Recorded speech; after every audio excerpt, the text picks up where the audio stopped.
Hello everyone, and welcome to my shop.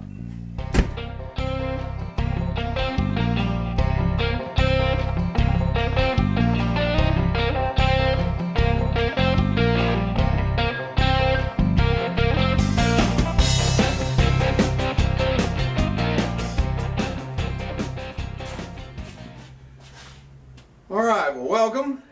Let's see what we're going to get into today. Let's get in back on that heater project here on this 49 GMC.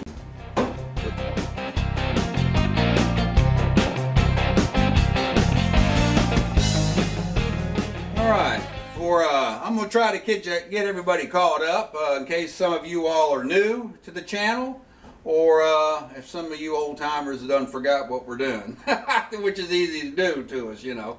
But anyway, we're in the middle of putting a heater in this 49 GMC. I've got an Arvin heater right here that I took out of my 49 Chevy. It's an all-enclosed, all-in-one unit. And we're going to install that in here because I put a deluxe fresh air heater in the 49 Chevy. So that made that spare. It's still 6 volt. So I've been, the first couple episodes of this, I was adapting the heater to this 12 volt system because this GMC is 12 volt. So anyway, that's kind of a basic overview. This is an ongoing project. It's roadable, and I traded for it after I've had the Chevy for a while, but it's got a lot of issues that I'm working through, and so that's the heater. Although we're just right now beginning the start of winter time, so and the temperatures are really unseasonably warm right now. We're probably going to look at mid 50s or so when we should be down in the 30s. So it's really good weather to do some work here, especially in the shop. I just have my kerosene heater going. So anyway, among other projects, we're getting on the heater today, so stay tuned.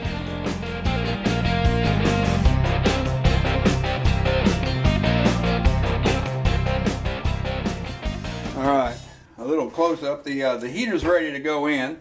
I finished the wiring up and made a little harness here for the fan speed control, the rheostat. It's mounted, got some clamps, got the harness wired. All I need to do is take this to a fuse source, 12 volt source, and it's good to go.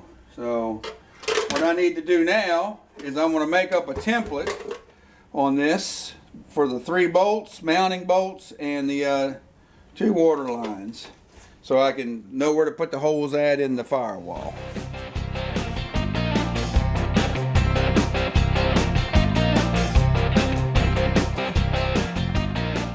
Alright, I'm going to use this leftover cardboard here.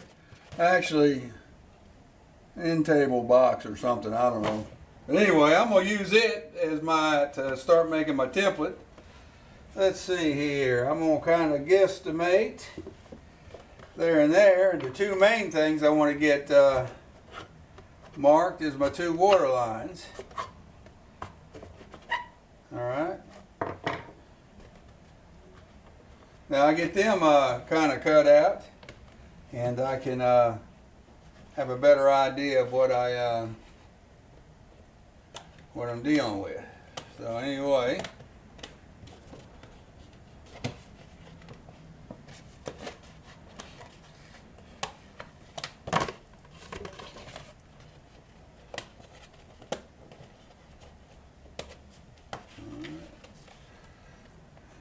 sure the easier way to do that, but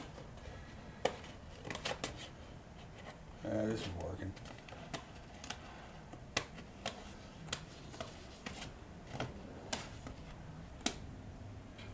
All right, kind of like that. There we go, like that.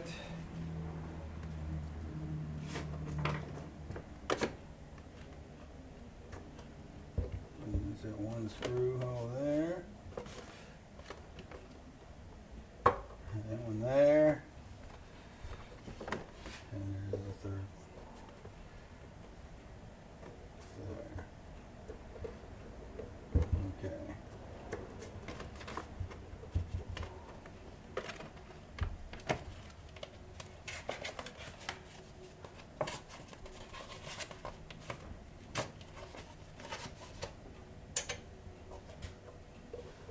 Guess I could run the nuts down a little bit more.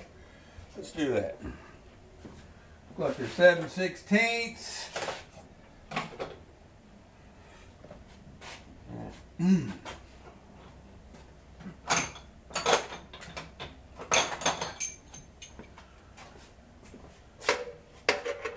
And they're half inch. Well, you can tell when something gets really rusty.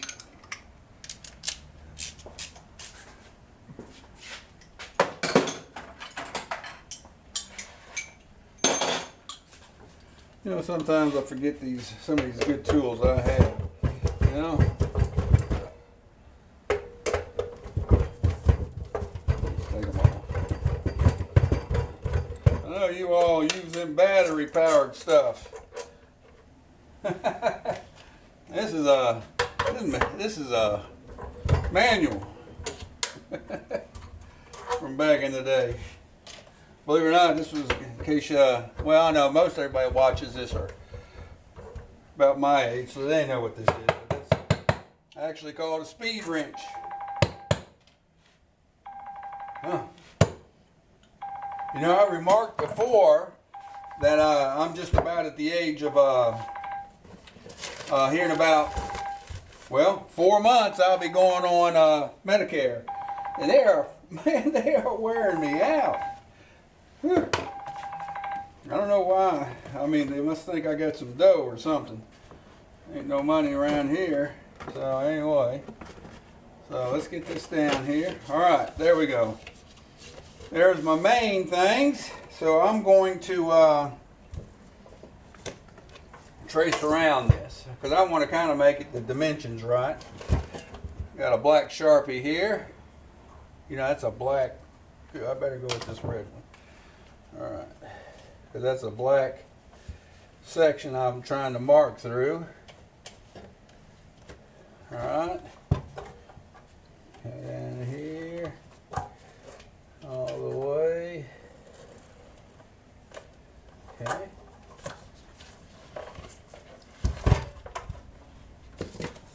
And right there. All right.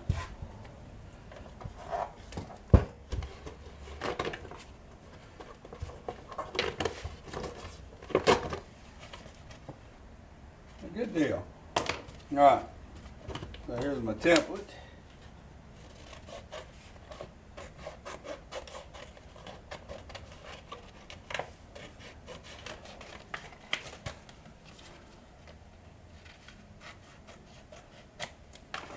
All right, there's the template. I enlarge the hold a little bit.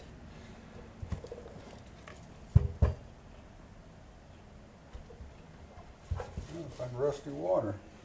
All right. Could have been nothing but antifreeze in this bad Bahama. Okay, there we go. So there's my template. And we'll put a little note on this thing.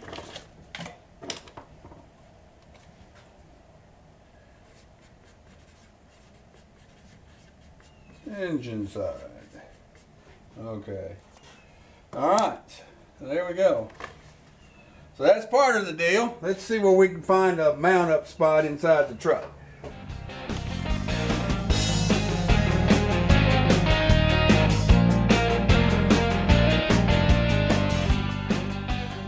All right. I'm sure when they in the kit, that heater kit, see my wife's uncle and his sons, they installed this heater. They went back to the dealer after they bought that Chevy, and they purchased the heater after the fact, and I'm sure it came with instructions. Of course, they're long gone and lost to time, so that's why I'm making up this template here. So I went over to the Chevy and did a measurement off this plate, and the first water line is 3 inches off the plate. So there we go. You notice anything there, boys and girls? See that? I got to move them wires. And they go to the electric fan. And what else do they go to? Down here is a black wire going somewhere. But anyway, since they go to the electric fan, guess who installed them wires through that hole? Yep. I cannot tell a lie. So does that make me a president? So I'm going to have to cut these wires and re-splice them in another position coming out of that firewall. So yet another hole. Isn't that something? Anyway.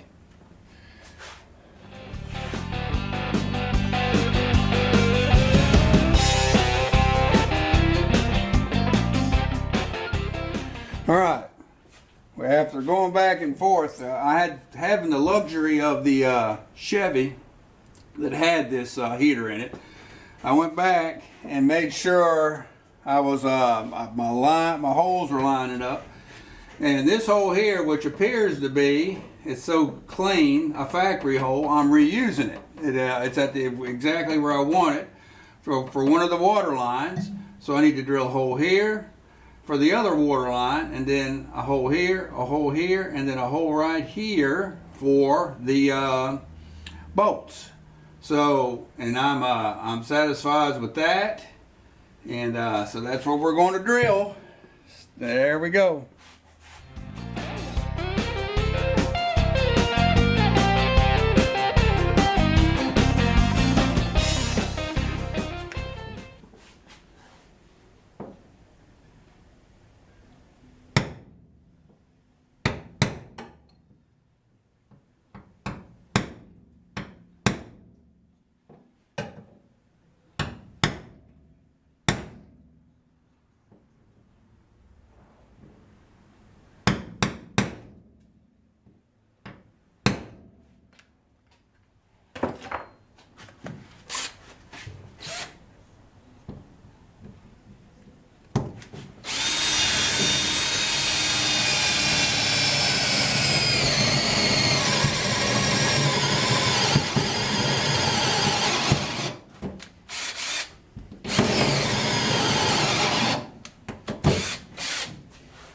Well, my other battery is not worth a hoot, so I'm going to have to go with my corded drill. Say, hold on.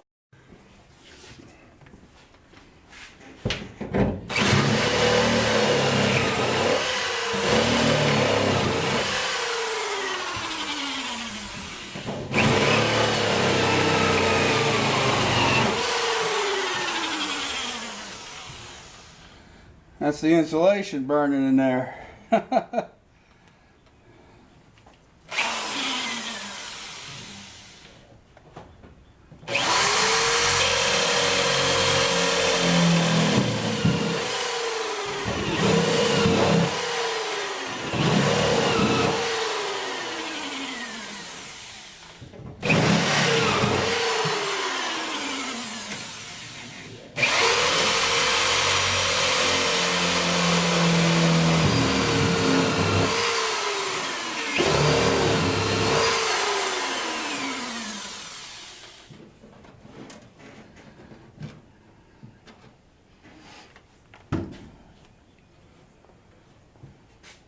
Go with a long drill bit on that one.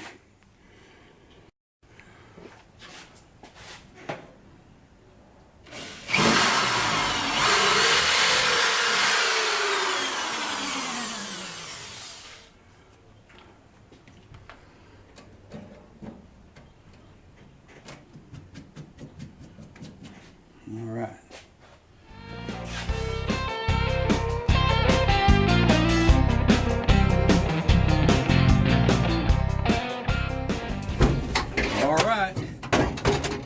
The moment of truth.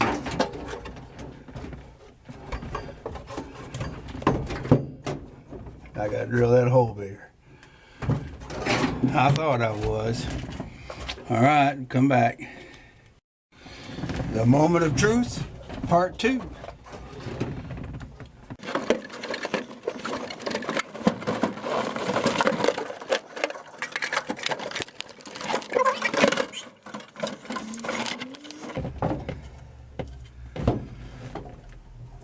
The moment of truth, part 3.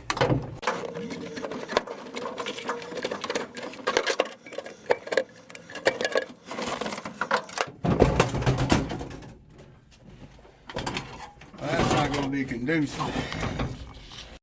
All right, install attempt number 3. I guess it's 3.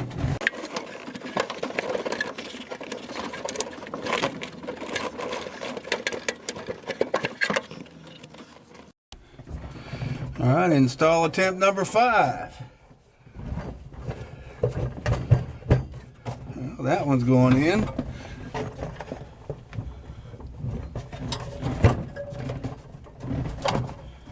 They're in. Okay.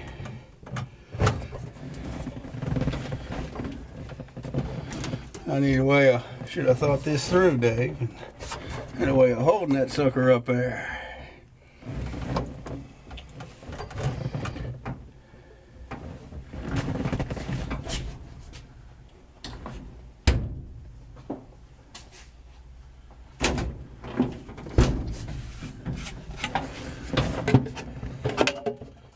Okay, there we go.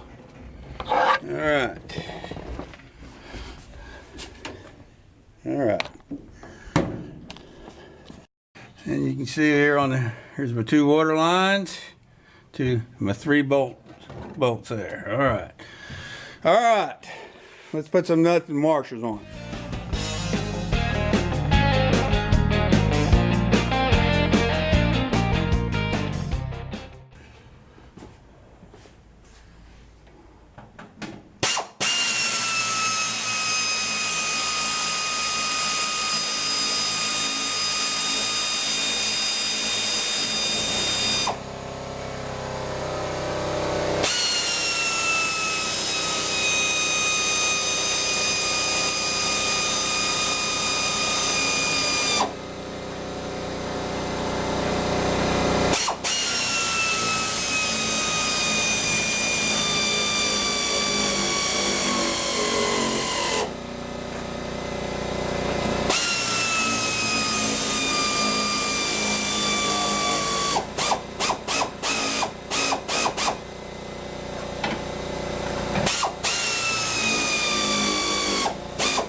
I like power, saves the wrist, but I don't like the over torque stuff, so I like to finish up by hand.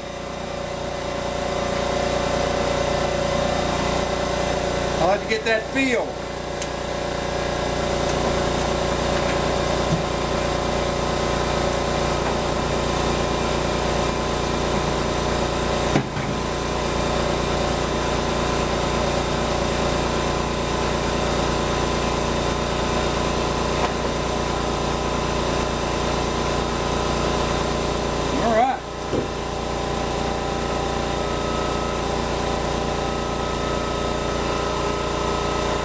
Looks like the firewall side's in.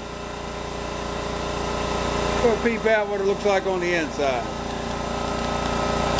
Oh, that, I'll tell you what, I'll wait till that air compressor stops.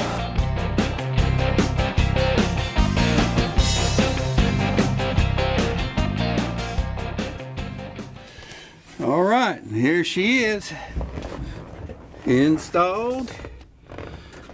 Plenty of clearance up top here. Got a lot of holes to plug. I got brand new defrost ducts to install on it. Plenty of foot clearance, knee clearance, no problem.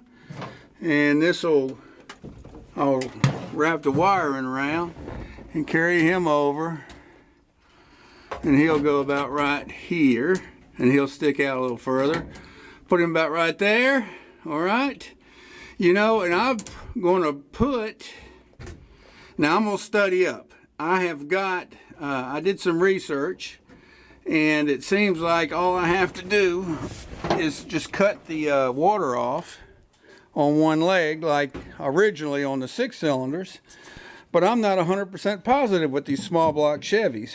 So I went on Rock Auto and did some cross-referencing and some other parts, and they recommend this for a 69 Camaro, Chevelle, anything without air conditioning. That the valve, it was a vacuum actuated valve, and it would fit on just one side of the line. So I may not order that dual like I did on the Chevy over here, and I'll kind of show you. Of course, I don't have my light over here, but see, I put a bypass valve here, so when it's when the heat's off, the hot water comes in and goes back to the engine.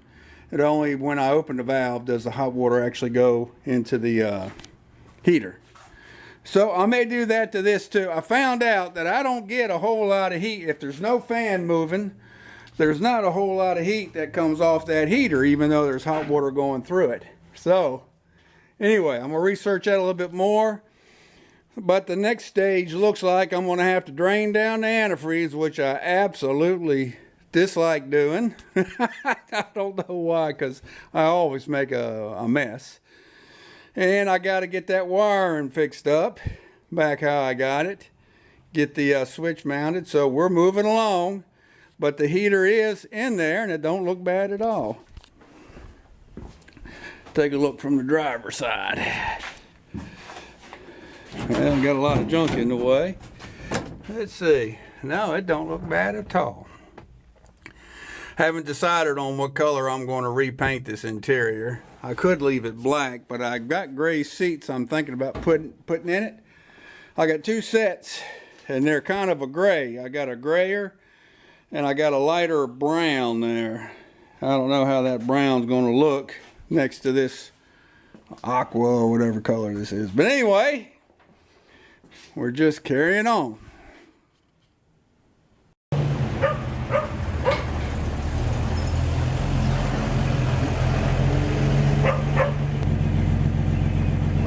Everyone, we've come to the end of the video, and I want to thank you for watching. Hope you liked it. If you liked it, there's a red subscribe button. I believe it's down in this area, and there's a thumbs up somewhere next to it right here. Appreciate it if you hit it. It won't cost you a thing, and it'll help me out with YouTube. If you don't like it, well, there is a thumbs down, but after you hit that, it'll cause your wife to fuss at you. You might not want to hit that. So anyway, also, in a couple seconds, there'll be another icon pop up here if you're watching on the TV. And you can arrow up to that and click on that, and that's also a subscribe button. So anyway, again, if you liked it, click on them. There's a little bell thingy. Click on that and it'll tell you when the next video will be due, which I generally do on Fridays. So anyway, thanks for watching, and we'll see you around, and I hope you have a good one. See you.